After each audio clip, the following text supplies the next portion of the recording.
Pendant un dîner de famille un week-end, ma mère a dit « Ton père et moi avons décidé de le placer dans une maison de retraite. Qu'en penses-tu » J'ai répondu « Alors, laisse grand-père emménager avec moi. » Un mois plus tard, il a révélé qu'il avait un fonds d'épargne de 1,5 million de dollars. Immédiatement, mes parents se sont présentés avec un avocat, exigeant la moitié de l'argent.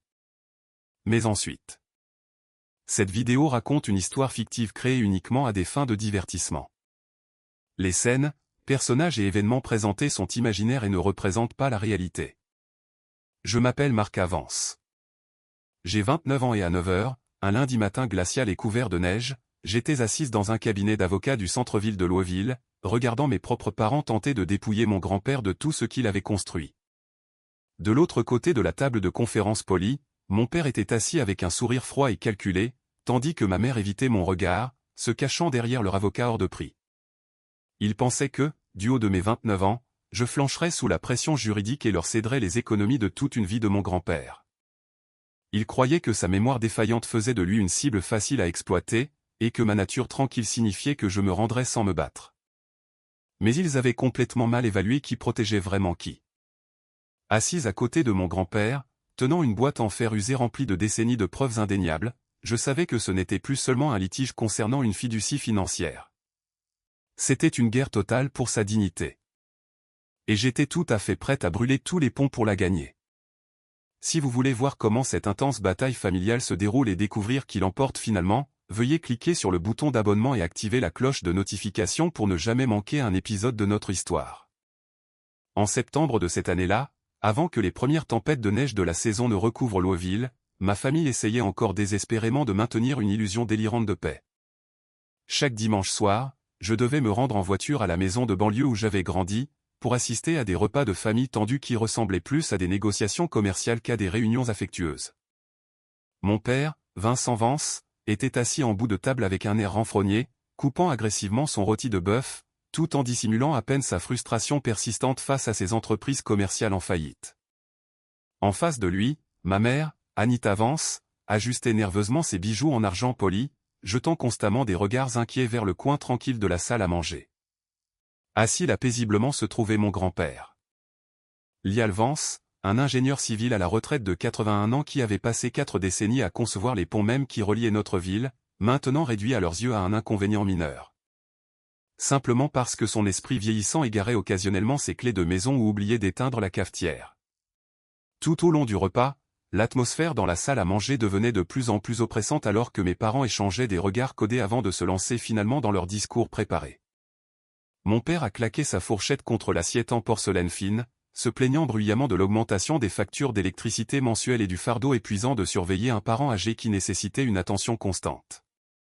Ma mère a immédiatement renchéri, utilisant un ton de fausse sympathie soigneusement répété pour expliquer qu'ils avaient passé la semaine précédente à rechercher des établissements et avaient officiellement trouvé une maison de retraite économique située dans un canton rural isolé, loin de la zone métropolitaine de Louisville. Elle a affirmé que c'était la solution la plus raisonnable pour toutes les personnes concernées, arguant que le transfert de ces soins quotidiens à un personnel institutionnel à bas coût réduirait considérablement leur pression financière personnelle tout en le gardant correctement en sécurité. Les écouter discuter de mon grand-père comme s'il était une pièce de machinerie obsolète prête à être jetée m'a glacé le sang.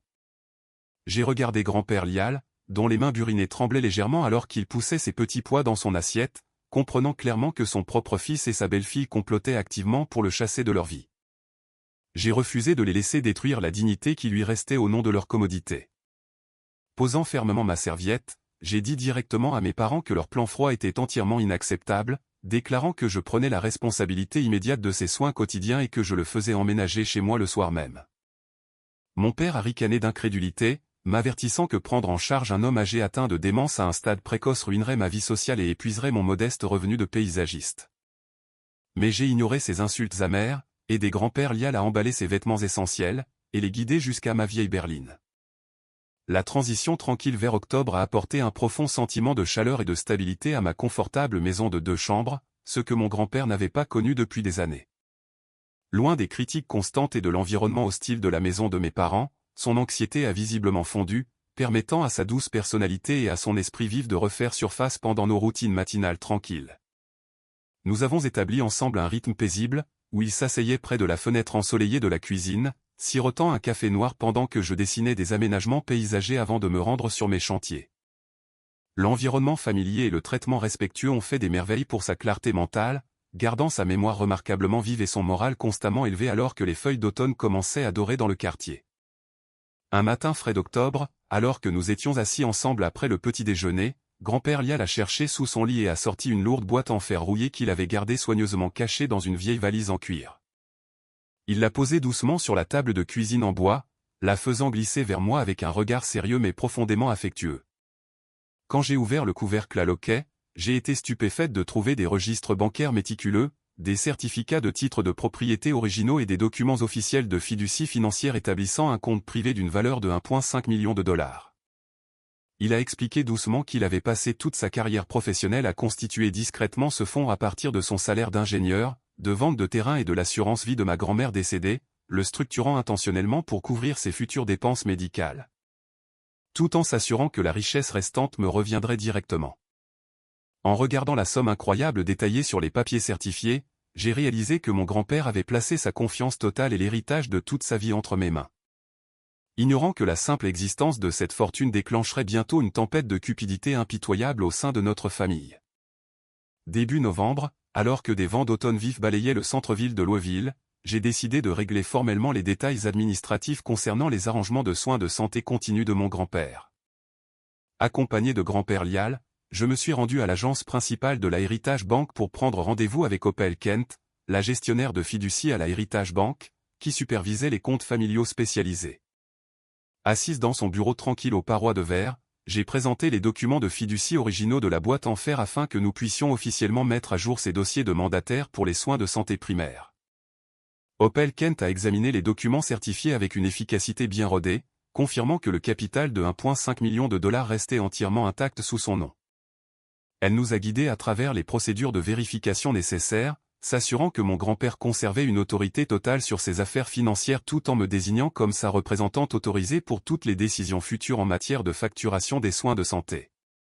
Comme grand-père Lial n'avait jamais mis à jour son adresse postale principale depuis son déménagement chez moi, le système de sécurité automatisé de la banque a généré une lettre de confirmation physique de routine et l'a envoyée directement à son ancienne résidence.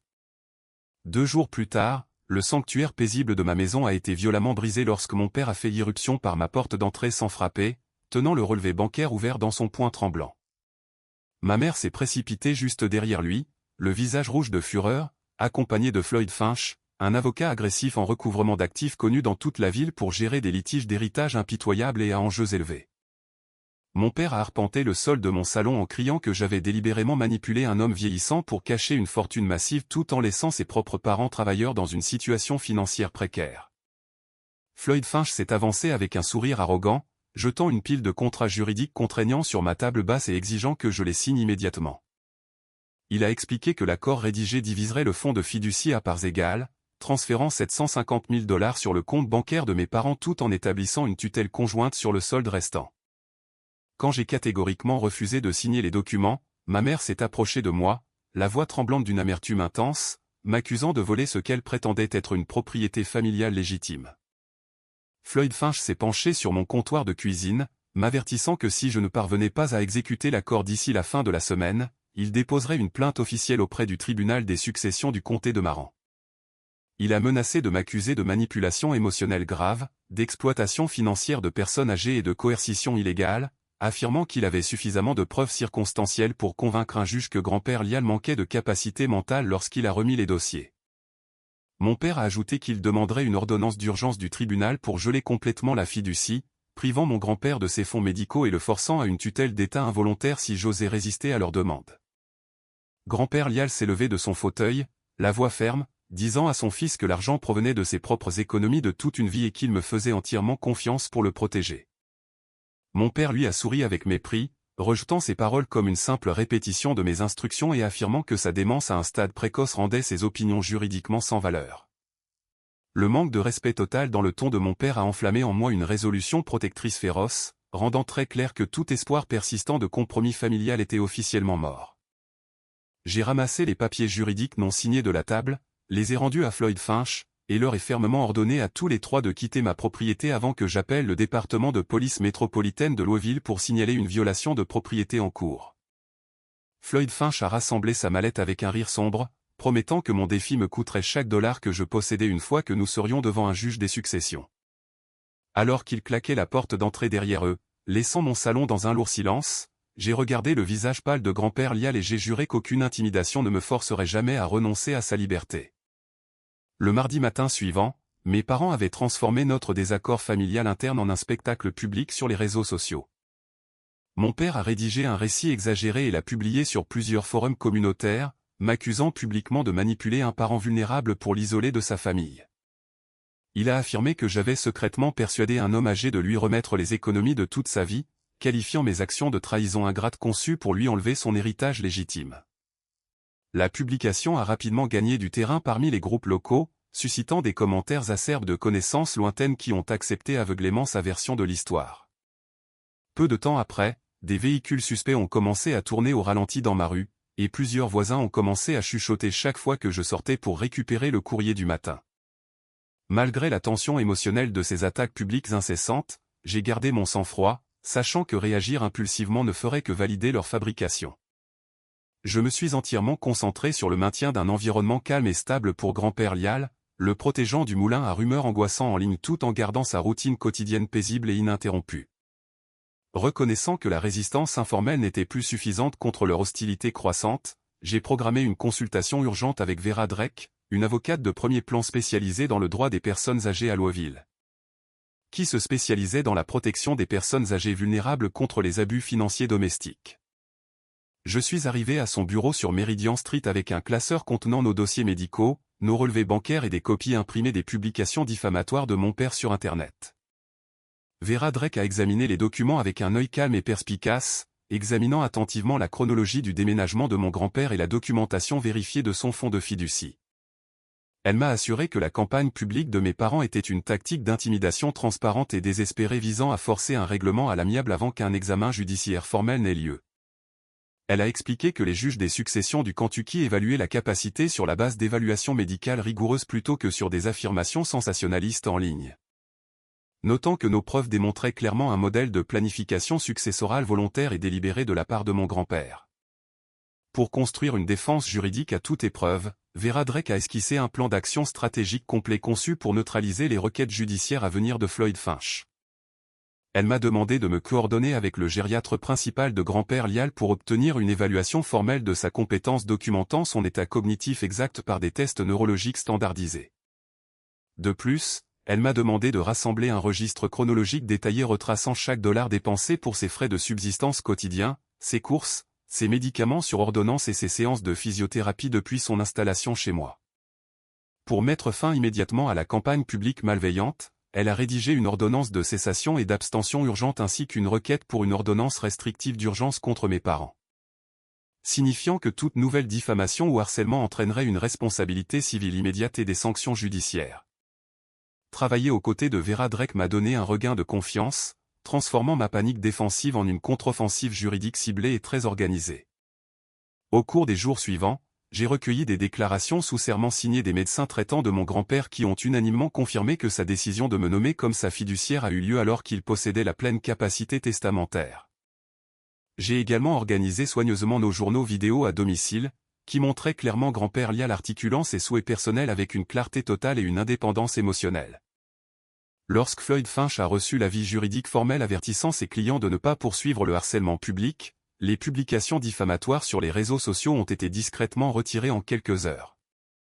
Debout dans ma cuisine ce soir-là, regardant mon grand-père terminer paisiblement un nichoir en bois à la table de la salle à manger, je savais que nous étions pleinement préparés à faire face à toutes les affirmations frauduleuses que mes parents présenteraient au tribunal. Lorsque l'avis officiel du tribunal des successions du comté de Jefferson est arrivé 2 semaines plus tard, Floyd Finch avait ajouté un nouveau document dangereux à leur dossier juridique. En pièce jointe à la requête se trouvait une copie certifiée conforme d'une procuration irrévocable prétendument signée par grand-père Lial 3 ans plus tôt, accordant à mon père un contrôle total sur tous les avoirs financiers et les biens immobiliers. Le document portait un cachet de notaire officiel à côté d'une signature qui imitait de près l'écriture distincte de mon grand-père, affirmant qu'il avait volontairement transféré son autorité successorale future bien avant de déménager chez moi.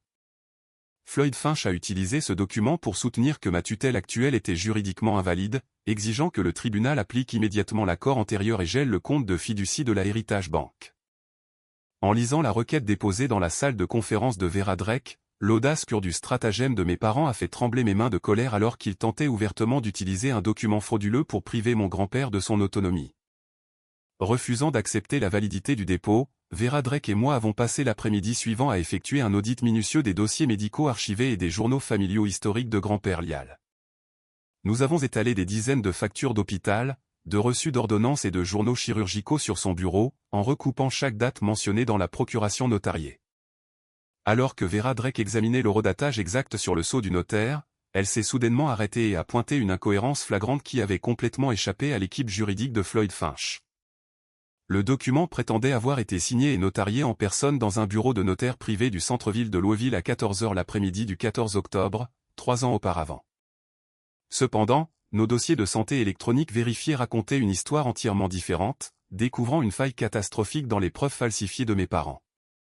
À cette date et heure exacte, grand-père Lial était hospitalisé à plus de 100 miles de là, couché dans l'unité de soins intensifs de l'hôpital Albert B. Chandler de l'Université du Kentucky à Lexington, suite à une chirurgie à cœur ouvert d'urgence. Le journal des admissions à l'hôpital, les formulaires de consentement chirurgical et les notes du médecin traitant prouvaient de manière concluante qu'il était complètement inconscient et intubé dans une chambre stérile de l'USI pendant 5 jours consécutifs entourant cette date. Il lui était physiquement impossible de s'être présenté devant un notaire public à Louisville, révélant que mon père et Floyd Finch avaient fabriqué un document frauduleux en utilisant un cachet de notaire antidaté pour fabriquer une fausse piste de papier juridique. Reconnaissant que nous possédions un alibi médical indéniable, Vera Drake a immédiatement soumis une requête probatoire d'urgence pour exposer la procuration fabriquée devant le juge des successions. Elle a joint les dossiers d'admission certifiés de l'USI, des déclarations sous serment de l'équipe de chirurgie cardiovasculaire et une analyse graphologique experte démontrant des signes clairs de simulation de signature mécanique. De plus, elle a officiellement notifié la division de la commission des notaires du secrétaire d'État du Kentucky pour lancer une enquête criminelle pour fraude sur le notaire public qui avait faussement validé le document. Debout sur les marches du palais de justice alors que l'air glacial de l'hiver balayait Louisville, j'ai ressenti un immense soulagement en sachant que la cupidité de mes parents les avait conduits directement dans un piège juridique inéluctable de leur propre fabrication. La séance de médiation préalable au procès était prévue pour un jeudi matin neigeux au palais de justice du comté de Jefferson. À l'intérieur de la salle de conférence austère et éclairée au néon du 4e étage, l'atmosphère était suffocante alors que les deux équipes juridiques étaient assises de part et d'autre d'une longue table en chêne. Vincent Vance était assis les bras croisés, projetant une indifférence arrogante qui ne trahissait aucun remords pour le document frauduleux que son équipe avait précédemment déposé. Avant même que le médiateur nommé par le tribunal ne puisse ouvrir le dossier officiel, Vincent Vance s'est penché en avant et a lancé une menace directe et agressive à mon encontre.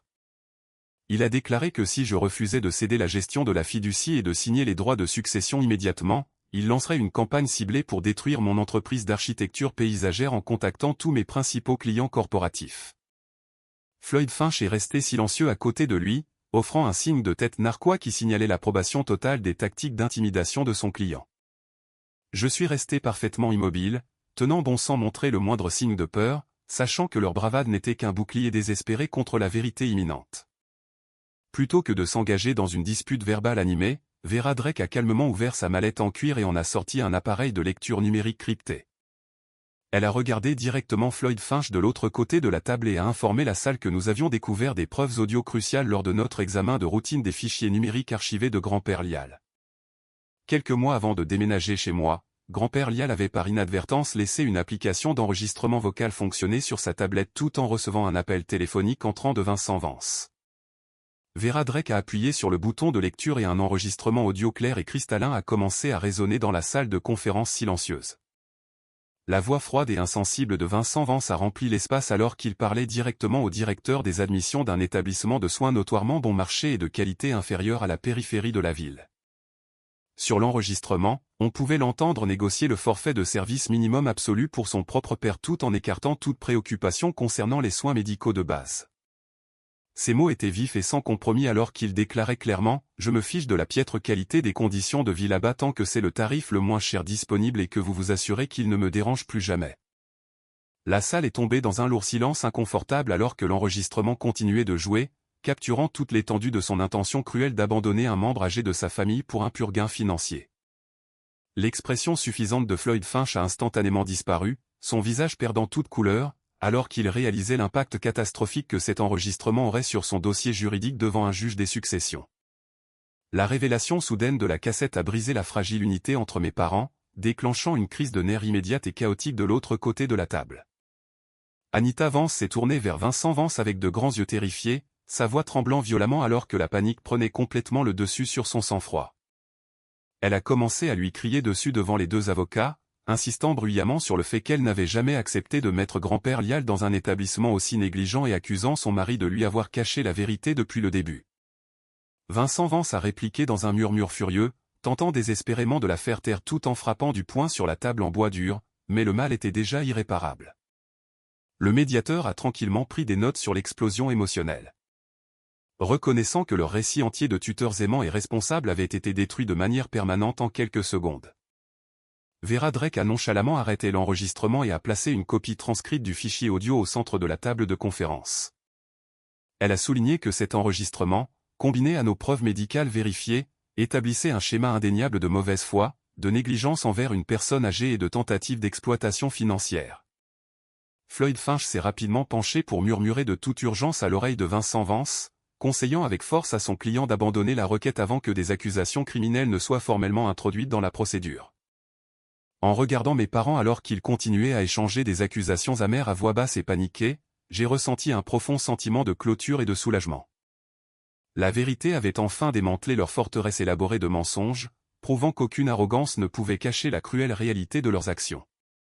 L'audience officielle au palais de justice du comté de Jefferson a duré moins de 2 heures, mais elle a complètement transformé ma vie. La juge-présidente Rebecca Montgomery a examiné les preuves médicales concluantes ainsi que l'enregistrement audio accablant, ne montrant aucune tolérance pour le stratagème frauduleux présenté par le conseil adverse. Dans une décision décisive, elle a officiellement rejeté la requête de mes parents avec préjudice et a invalidé de manière permanente le document de procuration falsifié.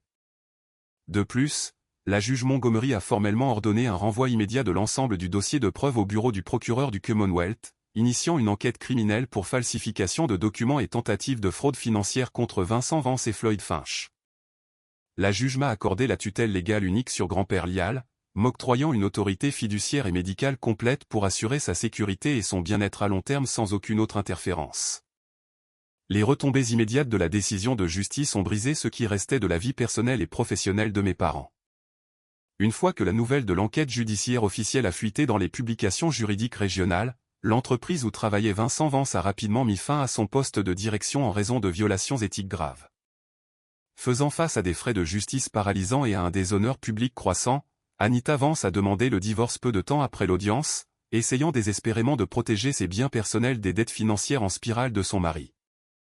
Tous deux font maintenant face à des mises en examen imminentes qui pourraient entraîner des peines de prison substantielles, servant de dur rappel que la manipulation juridique entraîne des conséquences dévastatrices dans le monde réel.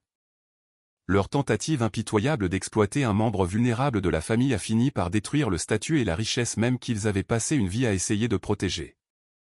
Suite à la victoire au tribunal, j'ai aidé grand-père Lial à sortir dans la neige fraîche et silencieuse qui tombait doucement sur Louisville. En marchant bras dessus, bras dessous, loin des marches de marbre, il m'a serré doucement la main, exprimant une gratitude silencieuse qui signifiait plus pour moi que n'importe quel décret de justice ne le pourrait jamais. Nous sommes rentrés dans notre chaleureuse maison, laissant derrière nous les conflits amers et la tromperie qui avaient jeté une longue ombre sur nos vies pendant des mois. J'ai changé définitivement mon numéro de téléphone, mis à jour tous les paramètres de sécurité personnelle et coupé toutes les lignes de communication restantes avec Vincent Vance et Anita Vance. Dans notre salon calme rempli de la douce lumière des lampes, grand-père Lial et moi nous sommes enfin installés dans une routine paisible entourée de sécurité, de respect inconditionnel et d'une véritable chaleur familiale. En repensant à ce parcours éprouvant, la plus grande leçon que j'ai apprise est que la vraie famille est fondée sur le respect, l'intégrité et la protection authentique plutôt que sur les liens du sang. La richesse et le statut social ne signifient rien lorsqu'ils sont poursuivis par la tromperie, et défendre les personnes vulnérables vaut toujours le sacrifice. La justice peut parfois sembler lente, mais la vérité finit inévitablement par prévaloir lorsqu'elle est soutenue par un courage inébranlable.